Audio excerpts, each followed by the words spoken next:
सास की छोटी कार। मालती की सास कौशल्या वैसे तो बहुत पैसे वाली थी और घर में भी सब कुछ ठीक ही था। कौशल्या की बहू मालती और बेटा कमलेश दोनों ही बड़े समझदार थे।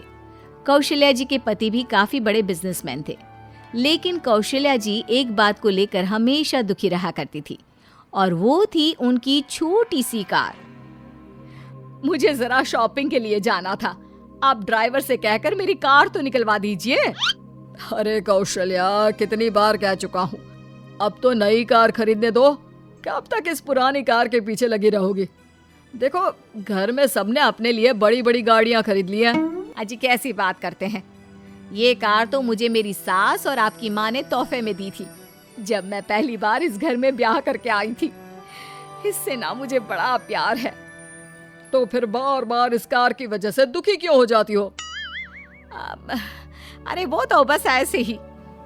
कुछ देर बाद कौशल्या जी ड्राइवर के साथ शॉपिंग करने के लिए निकल जाती है।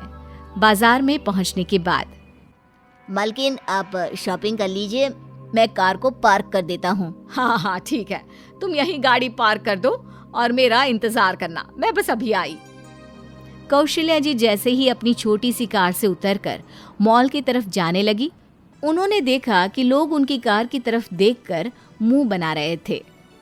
अरे इतनी पैसे वाली है, लेकिन इसकी कार तो देखो। लगता है कहीं कबाड़ से उठाकर लाई है। कपड़े गहने सब कुछ इतना महंगा और कार। उन औरतों की बातें सुनने के बाद कौशल्या जी का मूड पूरी तरह से खराब हो गया और वो बिना शॉपिंग करे ही घर लौट आई। अरे मम्मी जी, क्या हुआ? आप इतनी जल्दी वापस आ गई? अरे क्या बताऊं, इसकी वजह से लोग मुझे देख देख कर हंसते हैं। कहते हैं कि मैंने कपड़े इतने महंगे पहने और मेरी कार किसी कबाड़ से कम नहीं। अब भला ये भी कोई बात हुई? माँ, आप एक काम करिए ना, अपनी कार को बेच दीजिए ना, वो कार रहेगी और ना ही लोग आपसे कुछ कहेंगे। अरे नहीं नहीं, मेरी सास की आखिरी निशानी है, कैसे छोड़ दूं उसे? तो मम्मी जी, इसका मतलब आपके जाने के बाद मुझे उसी कार से काम चलाना होगा? अरे ये क्या कह रही हो तुम? वाह बहू, तुमने तो मेरे जाने का पहले ही इंतजाम कर लिया। अरे अभी मैं जिंदा हूँ, मेरी आखिरी निशानी के बारे में सोचना भी मत। नहीं नहीं मम्मी जी, मेरे कहने का वो मतलब नहीं था। समझती हूँ तेरे कहने का क्या मतलब था। आजकल की बहू है, सास के जिंदा रहते हुए उसकी आखिरी निशानी के बारे में, उसके बाद क्या करना है और क्या नहीं, उसके बारे में सोचने लगती है। कुछ दिनों के बाद मालती के माँ बाप मालती को मिलने उसके ससुराल आते हैं। आइए आइए भाई साहब, बहन जी, बड़े वक्त के बाद आना हुआ। कम से कम अपनी बेटी से मिलने तो आ जाया करिए। आपसे मिले हुए बड़े दिन हो गए और मालती तो अपने मायके आती ही नहीं, सोचा हम ही मिलाते हैं। हाँ, बस कुछ काम से जरा इधर आए थे तो सोचा मिलते चलते हैं अपनी बिटिया से। अरे मालती, जाओ अपने मम्मी पापा के लिए चाय नाश्ता लेकर आओ। जी मम्मी जी, अभी लेकर आई। मालती अपने मम्मी पापा के लिए चाय नाश्ता लेकर बैठक में आ जाती है। मालती बेटा, बाहर ये इतनी पुरानी कार किसकी है? मैंने देखा बड़ी छोटी कार है भाई, जिसकी भी है पता नहीं कैसे काम चलाता है इतनी छोटी कार में।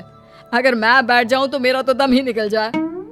अरे मम्मी पापा चुप हो जाइए ना, ये कार मेरी सासू माँ की है, मम्मी जी की कार है। ये क्या कह रहे हैं आप दोनों कब से? वाह भाई वाह, बहुत तारीफ सुनी है आप दोनों के मुंह से मैंने अपनी कार की। माफ कीजिएगा बहन जी, हमें पता नहीं था।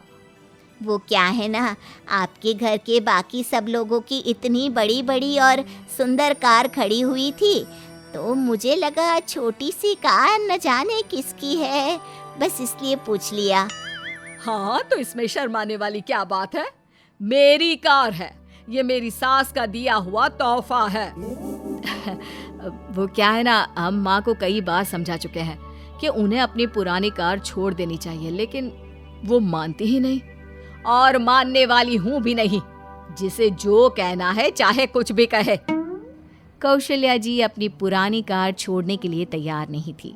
फिर एक दिन कौशल्या जी और उनके परिवार को कहीं घूमने जाना था। सब लोगों ने डिसाइड किया कि वो अपनी बड़ी कार में एक साथ घूमने जाएंगे, लेकिन कौशल्या जी की जिद के आगे किसी की नहीं चली। कौशल्या जी ने सब लोगों से कहा, तुम सब लोग अपनी बड़ी कार में घूमने जाओ, लेकिन मैं तो अपनी छोटी कार लेकर ही तुम्हारे साथ चलूंगी।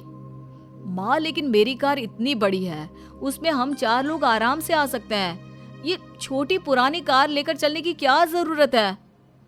रहने दो कमलेश बेटा, अगर तुम्हारी माँ अपनी फेवरेट कार लेकर चलना चाहती है तो कोई बात नहीं। कौशल्या जी का पूरा परिवार पिकनिक मनाने के लिए अपनी दोनों कारों में सवार होकर पिकनिक स्पॉट की तरफ चल देते हैं।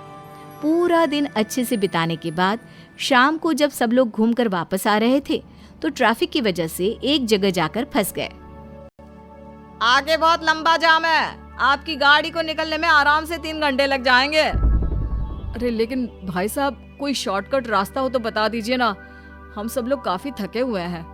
देखिए भाई साहब, यहाँ बाजू से गलियों में होकर एक बड़ा ही शॉर्टकट रास्ता निकलता है, लेकिन आपकी गाड़ी का वहां से निकल पाना नामुमकिन है। हाँ, लेकिन आपकी गाड़ी के साथ ये जो छोटी सी गाड़ी है ना, वो वहां से आसानी से जा सकती है। अगर इसी तरह हम जाम में फंसे रहे तो पूरी रात ही निकल जाएगी। हम सब एक काम करते हैं, माँ की गाड़ी में बैठकर गलियों के रास्ते घर पहुंच जाते हैं। लेकिन मम्मी जी की गाड़ी में हम सब आएंगे कैसे? अरे बहू, वो सब छोड़ो, अगर पूरी रात यहाँ गाड़ी में बैठे रहे तो वैसे भी पागल हो जाएंगे। आज कौशल्या की गाड़ी बड़े काम की चीज नजर आ रही है मुझे। सब लोग अपनी बड़ी कार से उतरकर कौशल्या की गाड़ी में बैठ जाते हैं। कहा था ना मैंने, मेरी कार छोटी सही लेकिन बड़े काम की चीज है। अब तुम में से कोई भी मेरी कार की बुराई कभी नहीं करेगा, समझे?